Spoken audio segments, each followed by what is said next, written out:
Hello students, कैसे हैं आप लोग? आई होप आप लोगों की पढ़ाई बहुत अच्छी चल रही होगी।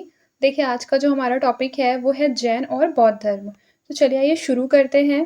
देखिए, लिखा है ईसा पूर्व छठी 5वीं शताब्दी में मध्य गंगा के मैदानी इलाकों में कई धार्मिक संप्रदायों का उदय हुआ था। उनमें से लगभग 62 धार्मिक संप्रदायों के बारे में जानकारी मिलती है। इनमें से कई संप्रदाय ऐसे थे जो पूर्वोत्तर भारत में रहने वाले अलग-अलग समुदायों के प्रचलित धार्मिक अनुष्ठानों एवं रीति-रिवाजों, धार्मिक प्रथाओं पर आधारित थे। इनमें जैन और बौद्ध सबसे महत्वपूर्ण थे। इनका उदय सबसे शक्तिशाली धार्मिक सुधार आंदोलनों के रूप में हुआ था। जैसा कि हम सब जानते हैं कि जैन और बौद्ध धर्म जो है उस टाइम पे सबसे ज़्यादा प्रचलित धर्म थे, जिन्होंने कई धार्मिक सुधार किए। और आप लोगों को पता होगा कि जो बौद्ध धर्म है उसे बहुत ही ज़्यादा वैज्ञानिक धर्म कहा जाता है, जो कि वैज्ञानिक पद्धतियों पर आधारित है और यह किसी भी तरह के अंधविश्वास जो है वो उसे नहीं मानता है। देखिए, जैन धर्म और बौद्ध धर्म के उद्भव के पीछे बहुत महत्वपूर्ण या विशेष कारण हैं, जिनके बारे में हम अभी पढ़ेंगे। तो चलिए आइए शुरू करते हैं। देखिए, ये लिखा है कि उद्भव के कारण। तो यहाँ पे लिखा है कि उत्तर वैदिक समाज स्पष्टतः 4 वर्गों में विभाजित था, 4 वर्ण थे। पहला है ब्राह्मण, क्षत्रिय, वैश्य और शूद्र, जो हम लोगों ने पिछली क्लासेस में पढ़ा भी था। प्रत्येक वर्ण का जो पेशा है वो निर्धारित कर दिया गया था और उस जो पेशा है उसके आधार पर ही वर्णों को विभाजित किया गया था।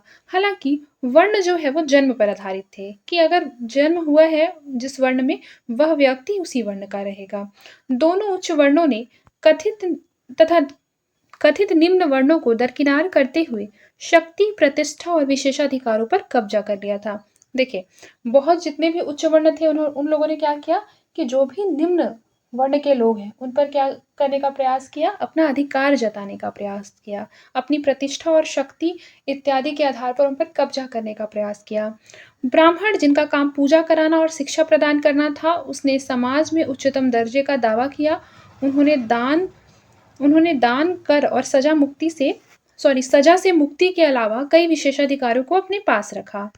यानी कि दान, कर और सजा मुक्ति ये ब्राह्मणों के पास नहीं था, लेकिन इसके अलावा भी बहुत से ऐसे विशेषाधिकार थे जो ब्राह्मणों ने स्वयं के पास रखा था। उत्तर वैदिक ग्रंथों में इन विशेषाधिकारों के प्रचलन के कई प्रमाण मिलते हैं। क्षत्रिय, जो कि वर्णाक्रम में दूसरे स्थान पर थे, लड़ते थे, शासन करते थे, किसानों से लिए गए करों पर आश्रित होते थे। वैश्य कृषि कर्म, पशुपालन और व्यापार में लगे हुए थे। वैश्य किस पे लगे हुए थे? कृषि कर्म, पशुपालन और व्यापार में। वे प्रमुख करदाता भी थे। प्रमुख करदाता कौन होते थे? वैश्य होते थे।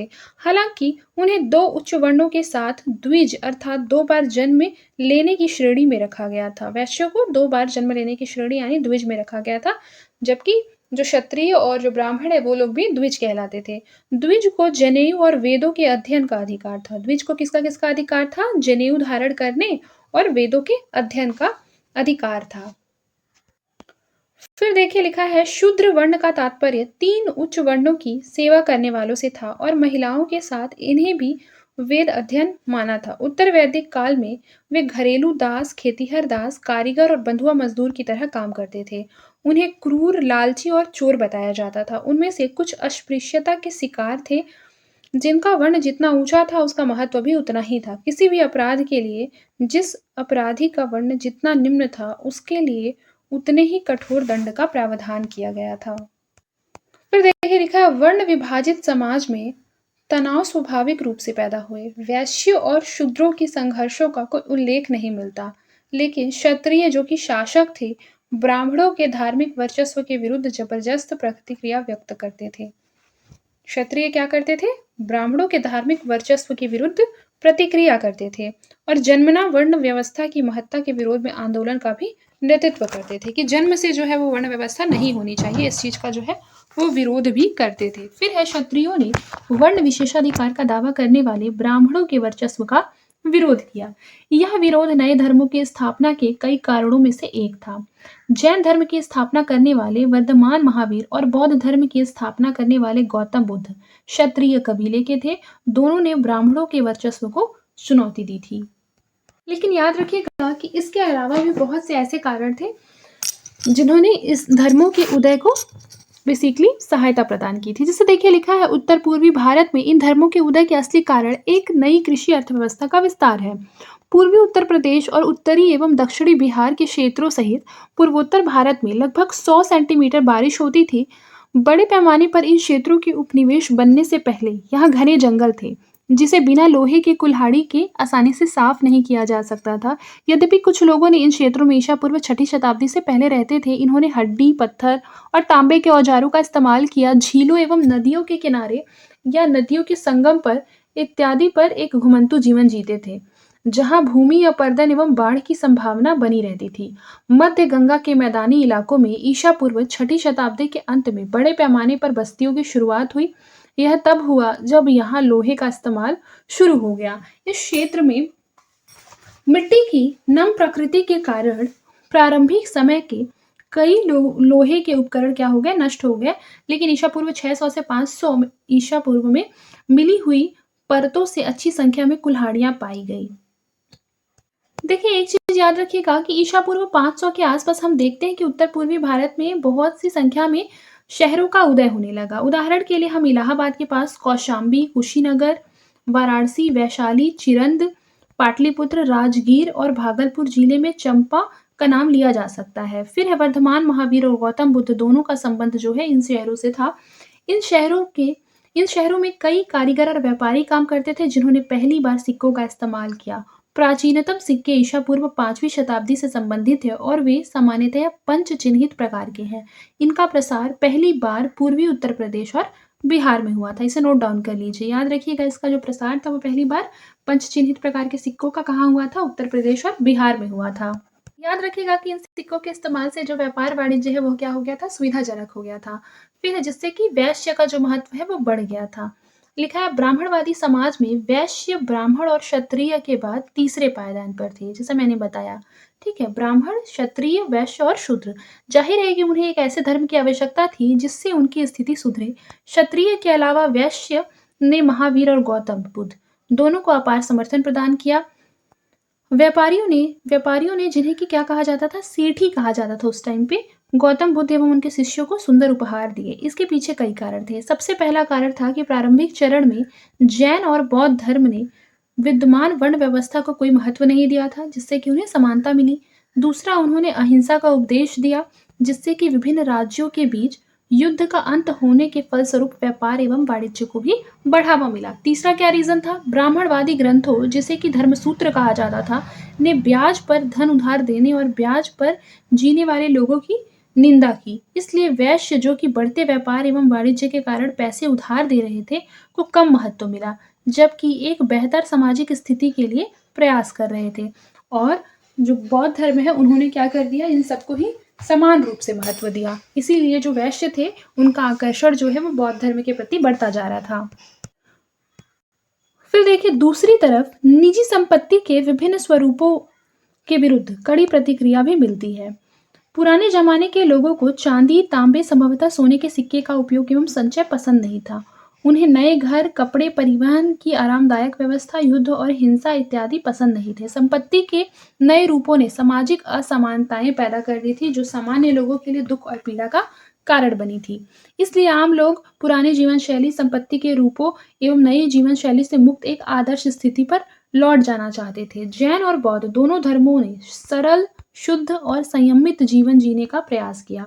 बौद्ध और जैन भिक्षुओं को जीवन की आराम पसंद चीजें त्यागने को कहा। उन्हें सोने चांदी को छूने तक की अनुमति नहीं थी। उन्हें अपने संरक्षकों से केवल उतना ही स्वीकार करने की इजाजत थी जो शरीर और आत्मा को साथ साथ रख सके। इसलिए उन्होंने गंगा घाटी की नई जीवन शैली से उत्पन्न होने वाले भौतिक लाभों के विरुद्ध विद्रोह किया था। आप समझ रहे होंगे कि क्यों वैश्यों ने बौद्ध धर्म और जैन धर्म को सहयोग प्रदान किया था, ताकि उन्हें समाज में समानता हासिल हो सके। ठीक है, फिर देखिए वर्धमान, महावीर और जैन धर्म। जैन लोगों का मानना था कि उनके सबसे महत्वपूर्ण धार्मिक गुरु महावीर के 23 और पूर्ववर्ती गुरु थे, जिन्हें कि तीर्थंकर कहा जाता था। यदि महावीर को आखिरी यानी 24वां तीर्थंकर माना जाए तो जैन धर्म का जो उद्भव काल है वो ईसा पूर्व 9वीं शताब्दी है। कुछ जैनों के अनुसार ऋषभ देव पहले तीर्थंकर या जैन गुरु थे, लेकिन वे अयोध्या से जुड़े थे जो कि ईसा पूर्व 500 में ही बसा था। 15वीं सदी तक अधिकांश तीर्थंकरों का जन्म जो है वो पूर्वी उत्तर प्रदेश में हुआ माना जाता है। लेकिन एक इम्पॉर्टेंट बात बता दूं कि जैन धर्म के जो वास्तविक संस्थापक है वो वर्धमान महावीर को ही माना जाता है। महान सुधारक वर्धमान महावीर और गौतम बुद्ध के जन्म और मृत्यु का सही समय बता पाना बहुत मुश्किल है, क्योंकि ये काफी संदिग्ध है, यानी इस पर बहुत डाउट जनरेट होता है। एक परंपरा के अनुसार वर्धमान महावीर का जो जन्म है वो ईसा पूर्व 540 में वैशाली के निकट एक गांव में हुआ माना जाता है।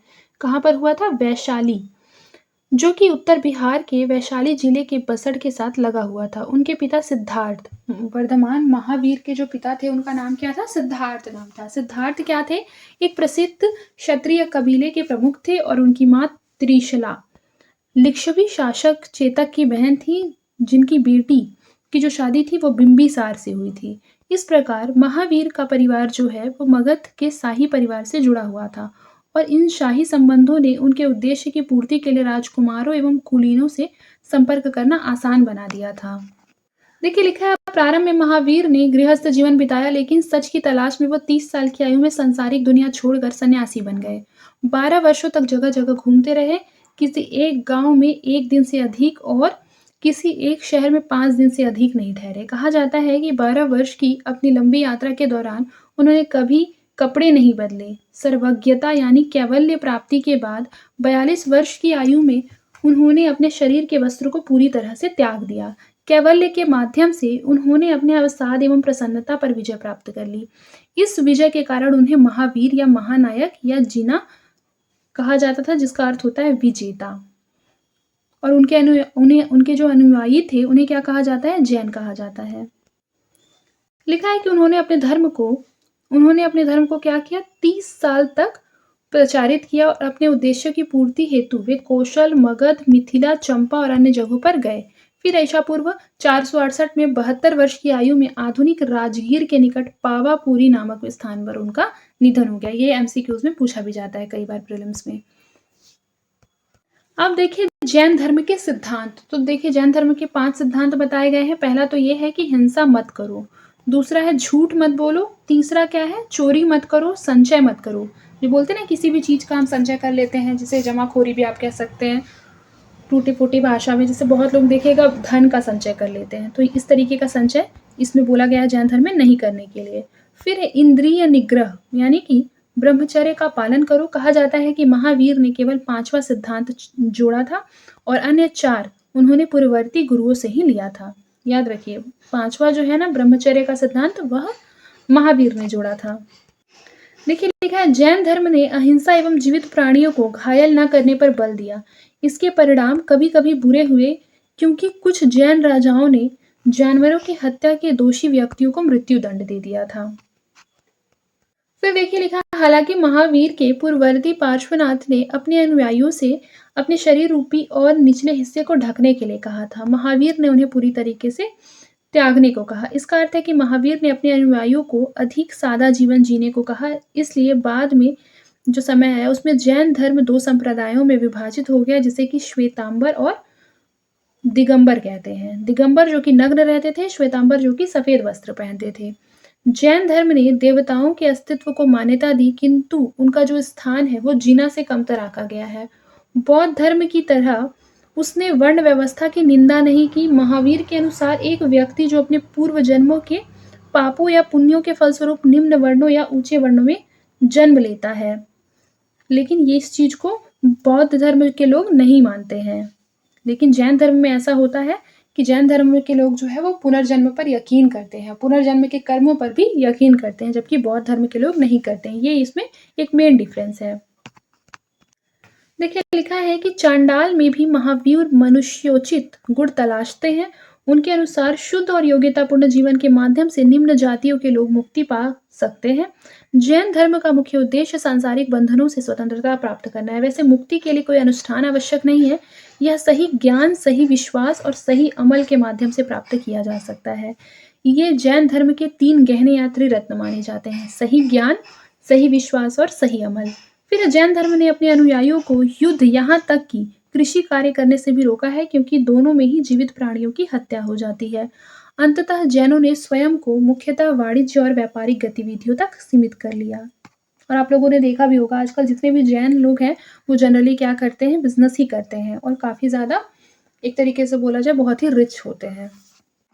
अब देखिए यहाँ लिखा है जैन धर्म का प्रसार। जैन धर्म की शिक्षा के प्रसार के लिए महावीर ने अपने अनुयायियों में ऐसी व्यवस्था बनाई जिसमें पुरुष और महिला दोनों शामिल हो सकते थे। उन्होंने आम लोगों की भाषा प्राकृत में अपनी शिक्षाओं का प्रसार किया। कहा जाता है कि उनके अनुयायियों की जो संख्या थी वह 14,000 थी, जो बहुत बड़ी संख्या नहीं है। चूंकि जैन धर्म ने ब्राह्मण धर्म से कोई भी स्पष्ट भिन्नता नहीं रखी, इसलिए यह जनता को आकर्षित करने में बाद में विफल रही थी। मतलब इसमें बहुत सारी ऐसी चीज़ें हैं बेसिकली जो कि ब्राह्मण धर्म से मिलती-जुलती है।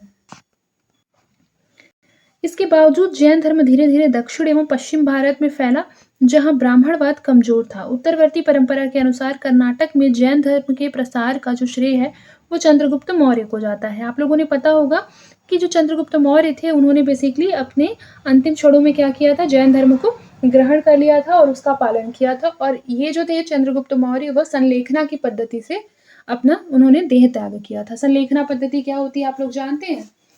देखिए उसमें क्या होता है कि जैन धर्म को मानने वाले लोग जो हैं वो अपने अंतिम क्षणों में भोजन पानी का त्याग कर देते हैं और समाधि ले लेते हैं और धीरे-धीरे करके जो उनका शरीर है, वह क्या हो जाता है, उनकी आत्मा को छोड़ देता है। या कह सकते हैं कि उनकी जो आत्मा है उनके शरीर को छोड़ देती है। तो इस तरीके से उनकी मतलब उनको निर्वाण प्राप्त हो जाता है। इसे बोलते हैं संलेखना की पद्धति।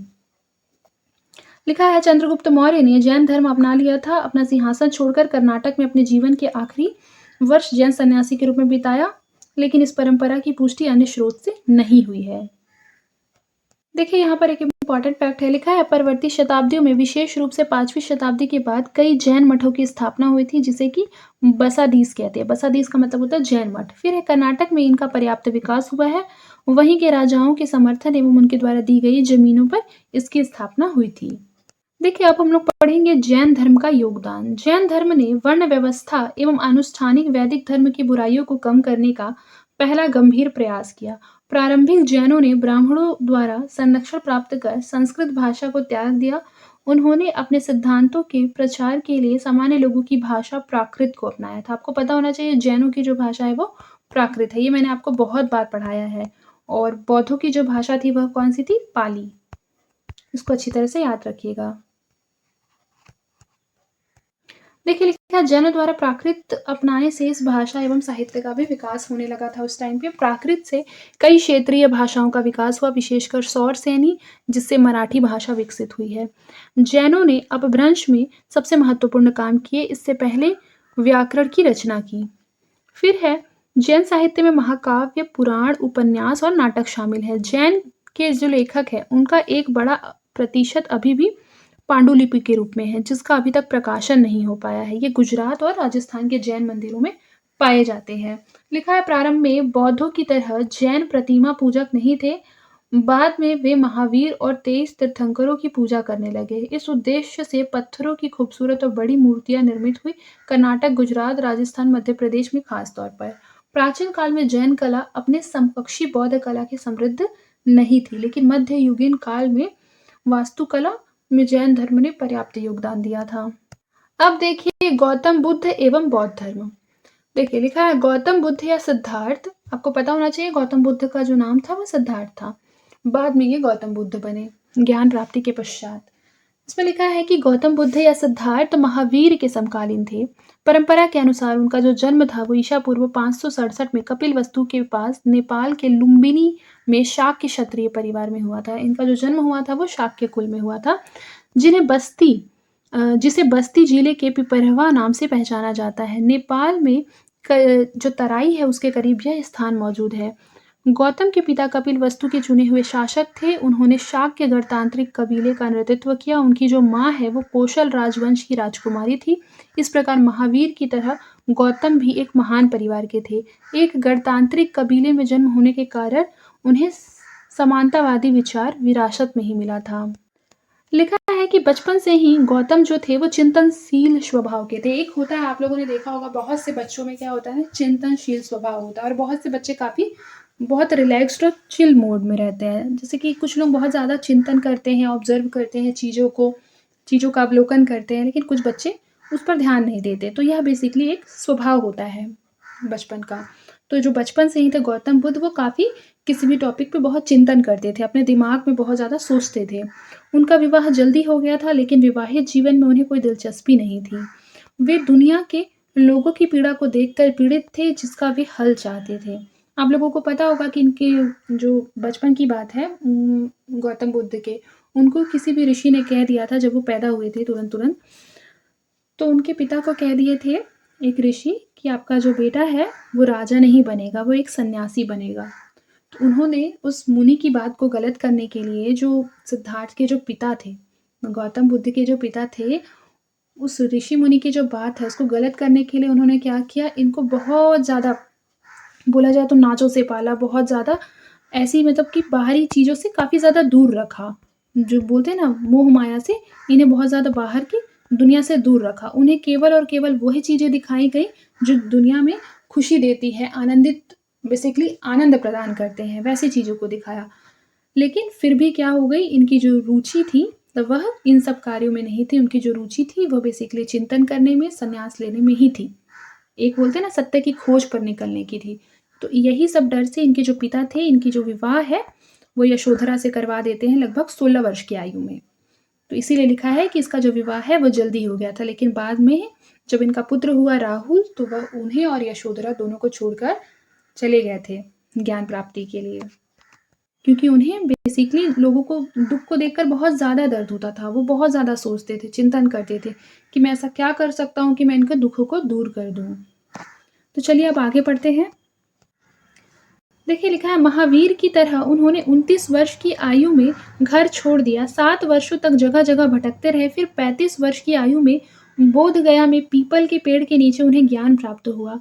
इसी के बाद उन्हें बुद्ध कहा जाने लगा और आत्मज्ञानी के रूप में जाना गया। गौतम बुद्ध ने बनारस के सारनाथ में अपना पहला धर्मोपदेश दिया, इसे नोट डाउन करेंगे। पहला धर्मोपदेश कहाँ दिया? सारनाथ में। उन्होंने लंबी यात्रा शुरू की और अपने संदेश को दूर-दूर तक फैलाया।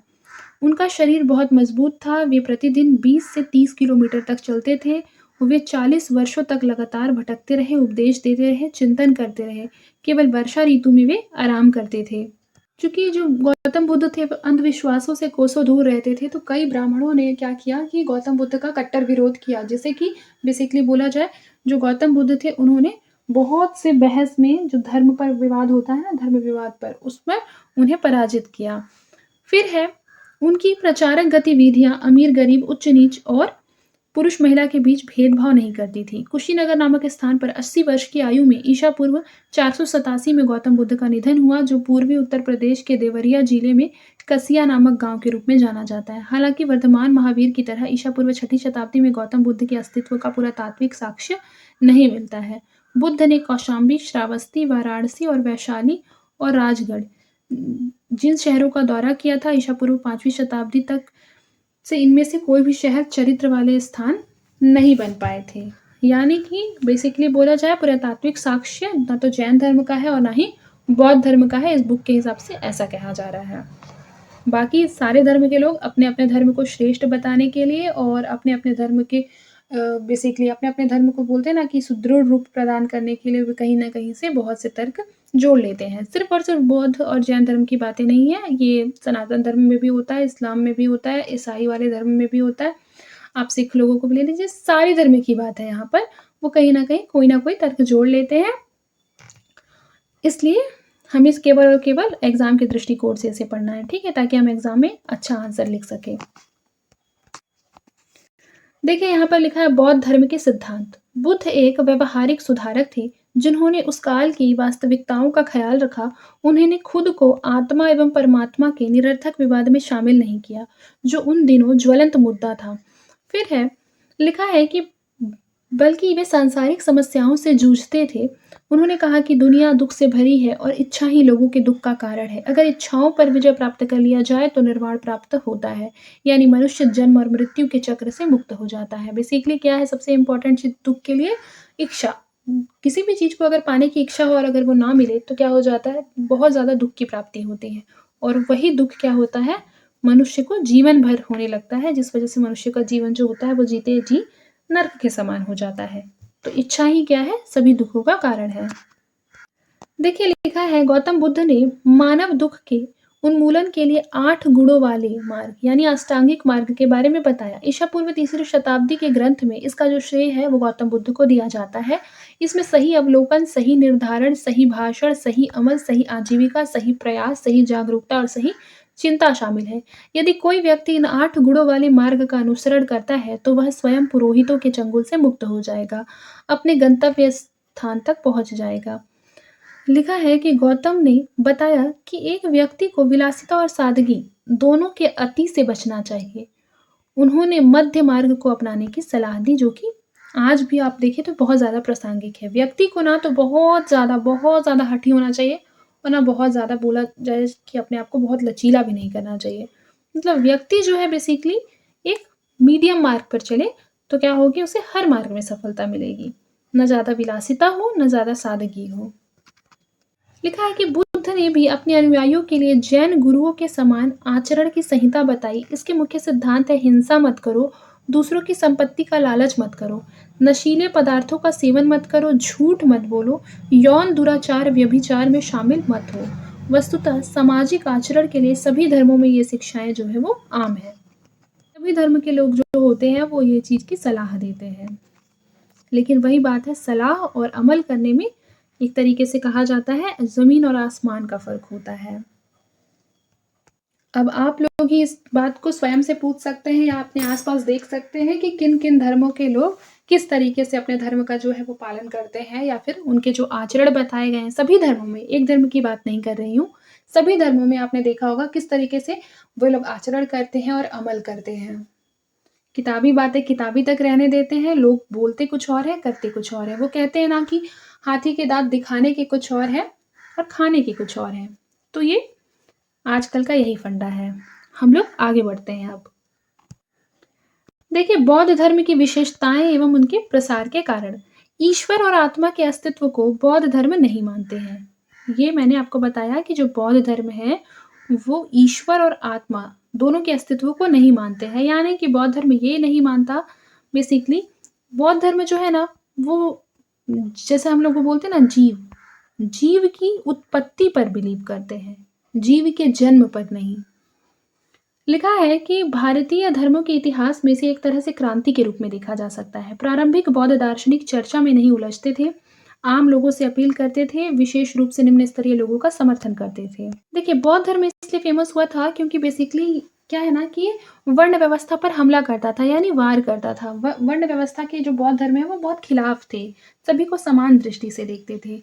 बगैर किसी जातिगत भेदभाव के बौद्ध संघ में लोगों को स्वीकृति थी। संघ में महिलाओं को भी पुरुषों के बराबर दर्जे से शामिल किया जाता था। ब्राह्मणवाद की तुलना में बौद्ध धर्म अधिक उदार एवं लोकतांत्रिक धर्म था। गैर वैदिक क्षेत्र के लोगों को बौद्ध धर्म ने विशेष रूप से आकर्षित किया था। यहाँ इनके प्रसार हेतु उर्वर वातावरण था। रूढ़िवादी ब्राह्मणों द्वारा अवमानना पाने से क्षुब्ध मगध के लोग बौद्ध धर्म से सहजता से जुड़े थे।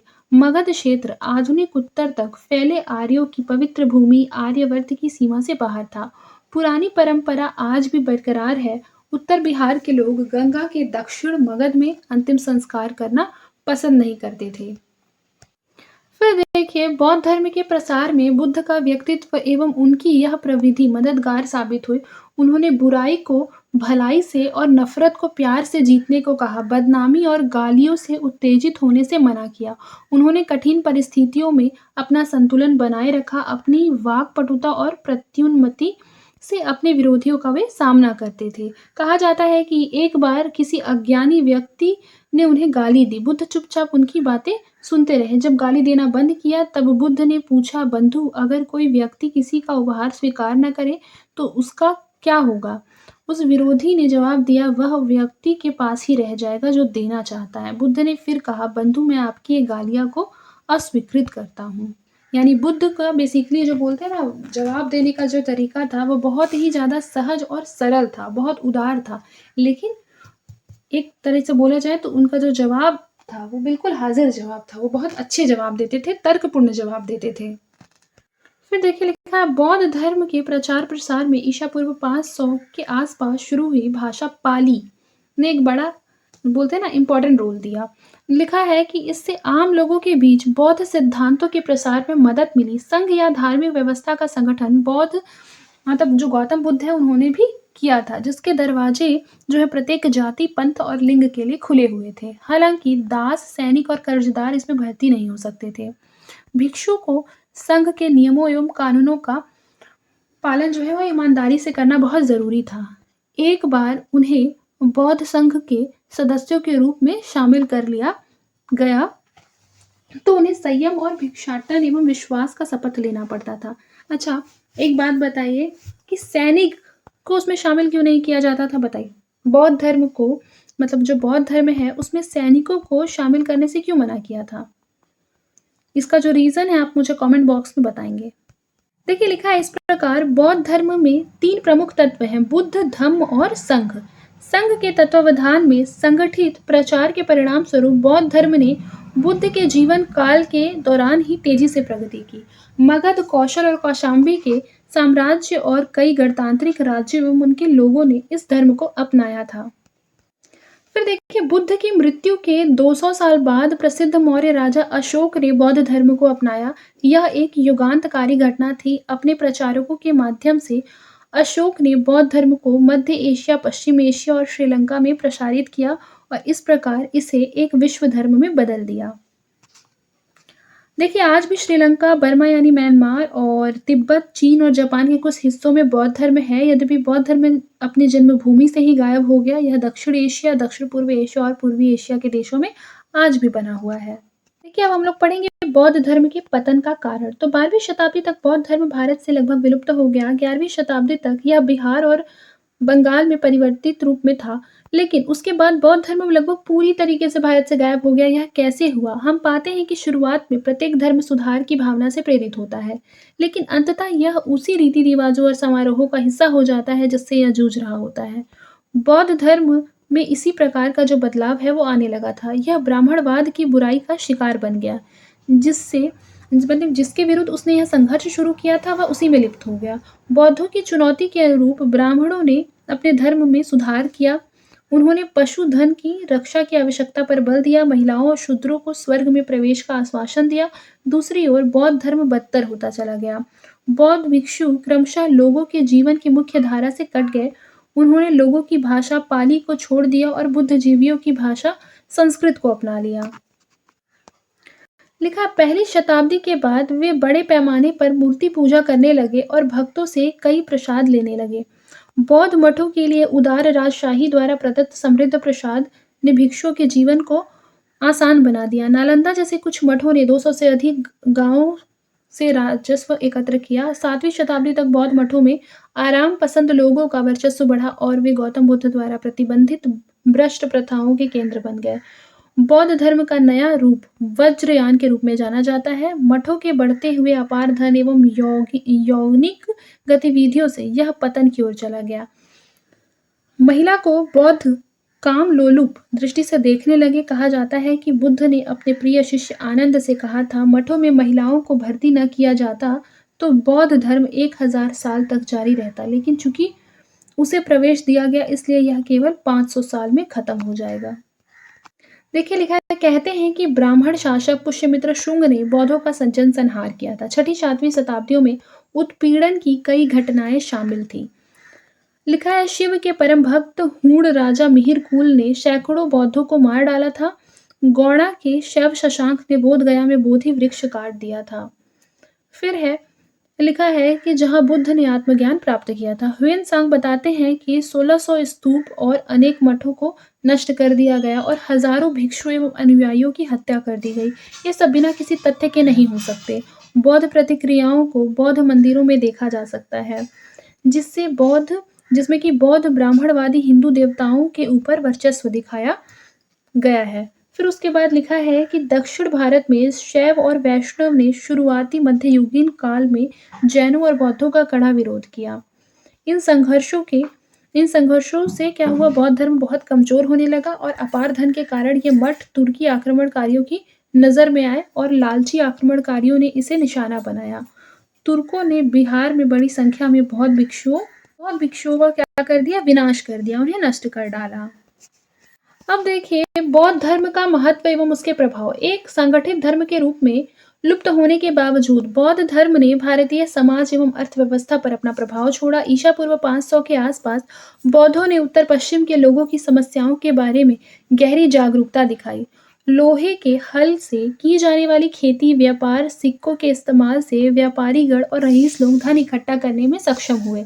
सुना जाता है कि लोगों के पास 80 कोटि के धन होते थे। इन सब से स्वभावतः सामाजिक आर्थिक असमानताओं का निर्माण हुआ। बौद्ध धर्म ने इसलिए लोगों को सलाह दी थी कि धन इकट्ठा न करें। इसके फलस्वरूप घृणा, क्रूरता, हिंसा और गरीबी आदि व्यापक पैमानों से बढ़ने लगी। इन बुराइयों को समाप्त करने के लिए बुद्ध ने सिखाया कि किसानों को अनाज एवं अन्य सुविधाएं, व्यापारियों को पूंजी एवं बेरोजगारों को रोजगार की सुविधाएं दी जानी चाहिए। दुनिया भर से गरीबी उन्मूलन के लिए इन तरीकों को अपनाने की सलाह दी गई। बौद्ध धर्म ने यह भी सिखाया था कि भिक्षुओं को यदि कोई गरीब दान देते हैं तो वे अगले जन्म में धनी पैदा होंगे। फिर देखिए लिखा है कि भिक्षुओं के लिए निर्धारित आचार संहिता ईसा पूर्व 5वीं-4वीं शताब्दी में उत्तर पूर्व भारत की भौतिक स्थितियों के विरुद्ध उठी प्रतिक्रिया का द्योतक है। यह संहिता भिक्षुओं के भोजन, वस्त्र एवं यौन व्यवहार पर प्रतिबंध लगाती है। वे सोने चांदी स्वीकार नहीं कर सकते थे, क्रय विक्रय का सहारा नहीं ले सकते थे। बुद्ध की मृत्यु के बाद इन नियमों को ढीला छोड़ दिया गया, लेकिन प्रारंभिक नियम एक तरह से आदिम साम्यवाद, व्यापार एवं उन्नत कृषि से परहेज रखने वाले कबीलाई समाज की विशेषता वापसी का संकेत देते हैं। भिक्षुओं के लिए निर्धारित आचार संहिता आंशिक रूप से धन, निजी संपत्ति एवं विलासी जीवन के उपयोग के विरुद्ध का द्योतक है। लिखा है जिस समय ईसा पूर्व 5वीं शताब्दी में उत्तर पूर्व भारत में संपत्ति एवं पैसा विलासिता का सूचक माना जाता था। फिर देखिए लिखा है ईसा पूर्व 5वीं शताब्दी में बौद्ध धर्म ने नए भौतिक जीवन से उत्पन्न बुराइयों को नकारने की कोशिश की। इसने लोगों के सामाजिक एवं आर्थिक जीवन को भी बदलने की कोशिश की। कर्जदारों को संघ में शामिल होने से मनाही से उन्हें साहूकारों एवं धनी लोगों के चंगुल से छुड़ाना मुश्किल हो गया। इसी तरह गुलामों के लिए संघ में शामिल न होने की पद्धति ने मालिकों को गुलाम बनाने में मदद की। इस प्रकार गौतम बुद्ध के नियमों और उपदेशों ने समय के साथ बदलते भौतिक जीवन को समझा और उन्हें वैचारिक रूप से मजबूती प्रदान की। देखिए जो बौद्ध धर्म है उन्होंने क्या किया कि सांसारिकता त्याग दी और वे बार बार लालची ब्राह्मणों की आलोचना करते थे, लेकिन कई तरह से वे ब्राह्मणों से मिलते भी थे। दोनों ने ही सीधे उत्पादन में हिस्सा नहीं लिया। वे समाज द्वारा दिए गए दान एवं उपहारों पर आश्रित थे। उन्होंने पारिवारिक दायित्वों, निजी संपत्ति की रक्षा, राजनीतिक अधिकार के सम्मान करने के गुणों पर जोर दिया। दोनों ने वर्ग आधारित सामाजिक व्यवस्था का समर्थन किया। हालांकि भिक्षुओं की दृष्टि में वर्ण कर्मों और गुणों पर आधारित थे। भिक्षुओं में क्या था, जो वर्ण थे वो कर्म और गुणों पर आधारित थे, जबकि ब्राह्मणों में जो वर्ण होता है वो जन्म पर आधारित होता है। यह भी क्या है, इन दोनों में मूल डिफरेंस है। कभी कभी एग्जाम में क्वेश्चन भी पूछ देता है कि बौद्ध धर्म में बेसिकली और ब्राह्मण धर्म में क्या अंतर है। फिर देखिए निसंदेह बौद्ध शिक्षण का उद्देश्य व्यक्ति के मोक्ष या निर्वाण को सुरक्षित करना था। पुराने समतावादी समाज के विघटन एवं निजी संपत्ति के कारण, घोर सामाजिक असमानता के उदय के कारण खुद को समायोजित करने में जिन लोगों को मुश्किल पड़ रहा था उनके लिए कुछ रास्ते बनाए गए, लेकिन ऐसा भिक्षुओं तक ही सीमित था। अनुयायियों के लिए कोई और रास्ता नहीं था, अतः उन्हें मौजूदा स्थितियों से समझौता कर लेने का उपदेश दिया गया। लिखा है बौद्ध धर्म ने अपने दरवाजे को महिलाओं एवं शूद्रों के लिए खुला रखकर समाज पर एक महत्वपूर्ण प्रभाव डाला। ब्राह्मणवाद के अंतर्गत महिलाओं और शूद्रों को एक ही श्रेणी में रखा गया था। वे न तो जनेऊ धारण कर सकते थे और न उन्हें वेद पाठ की अनुमति थी। बौद्ध धर्म अपनाने से पहले उनकी इस निम्न पहचान से उन्हें मुक्ति मिली। फिर है बौद्ध धर्म ने मजदूर श्रमिक का तिरस्कार नहीं किया। बोध गया से प्राप्त दूसरी शताब्दी की मूर्ति कला में बुद्ध को बैल के साथ जुताई करते हुए दिखाया गया है। फिर देखिए लिखा हुआ है कि अहिंसा और पशु जीवन की पवित्रता पर जोर देने के साथ बौद्ध धर्म ने देश के पशुधन को बढ़ाया। प्राचीनतम बौद्ध ग्रंथ सुत्त निपात में मवेशी को भोजन और सौंदर्य शक्ति और खुशी का दाता बताया गया है। खुशी को कहते हैं अन्नदा, वन्नदा, बलदा और सुखदा।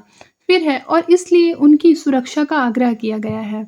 यह शिक्षा उल्लेखनीय रूप से तब आई जब पशुओं की हत्या अनार्य लोग भोजन के लिए और आर्य धर्म के नाम पर करने लगे। गाय की पवित्रता और अहिंसा पर ब्राह्मणवादी आग्रह जाहिर तौर पर बौद्ध शिक्षा से ली गई है। फिर लिया है कि बौद्ध धर्म ने ज्ञान और संस्कृति के क्षेत्र में भी नई जागरूकता पैदा की और उसका विकास किया। लोगों को सिखाया कि किसी भी बात को सहजता से स्वीकार मत करो, उनके गुणों पर बहस करो, उनका मूल्यांकन करो। तर्कशीलता के कुछ हद तक लोगों के बीच कार्य कारण को बढ़ावा देते हुए अंधविश्वास को समाप्त कर दिया गया। नए धर्म नए धर्म के सिद्धांतों का प्रचार करने के लिए बौद्धों ने एक नए प्रकार के साहित्य को संकलित किया और अपने लेखन को किसमें किया? पाली भाषा में। देखिए लिखा है प्रारंभिक पाली साहित्य को 3 श्रेणियों में विभाजित किया जा सकता है। सबसे पहले बुद्ध की बातें और शिक्षा शामिल है। दूसरा संघ के सदस्यों के द्वारा माने जाने वाले नियमों से संबंधित है। तीसरा है धम्म के दार्शनिक प्रदर्शन। अब हमारा जो है बौद्ध धर्म और जैन धर्म ऑलमोस्ट कंप्लीट हो गया है। इसके इर्द-गिर्द जितने भी क्वेश्चन बनाए जाएँगे, अगर आप इसको अच्छी तरह से रिवाइज़ कर लेंगे, तो सारे क्वेश्चन आपसे बन जाएँगे। अब देखिए हमारा जो नेक्स्ट टॉपिक होगा, जो अगली क्लास में करेंगे, प्रादेशिक राज्य और मगध का उदय। मगध का उदय जो है ये आपके सिलेबस में होगा। आप लोग एक बार अपना मेंस का जो सिलेबस है पेपर 3 का एक बार देख लेंगे, ठीक है? आज के लिए बस इतना ही, मिलते हैं नेक्स्ट क्लास में। तब तक के लिए अपना ख़्याल रखें और मन लगाकर पढ़ाई करते रहें।